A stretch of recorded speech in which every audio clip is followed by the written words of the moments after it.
Ողջունում եմ ձեզ բոլորին, սիրելիներս,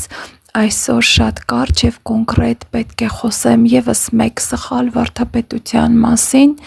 որը որ շատ եկեղեցիներում կա: Դա ննջեցյալների համար աղոթելն է: Սիրելիներս, ասեմ մի բան, քանի դեռ մարդը ապրում է, քանի սիրտը բաբախում է, քանի շնչում է, քանի լսում է,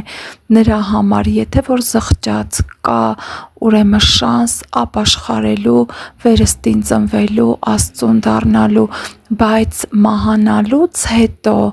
արդեն կուզի ամբողջ աշխարհը, ամբողջ եկեղեցիները, ամբողջ քահանաները աղոթեն,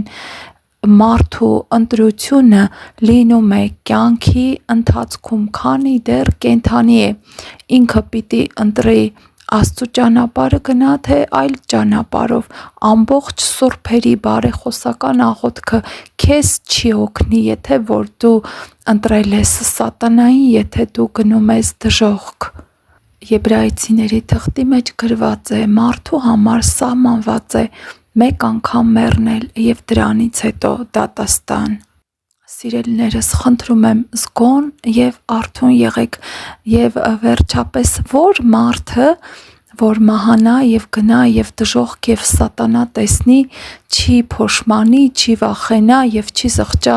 նրա համար, որ չի ապաշխարել, բնականաբար բոլորն էլ, բայց արդեն ուշ է: Սիրելի բարեկամ, սիրելի ընկեր, քանի ապրում ենք, քանի կենդանի ենք, բացենք մեր սրտերը, տանք մեր սրտերը Աստծուն, ապաշխարենք: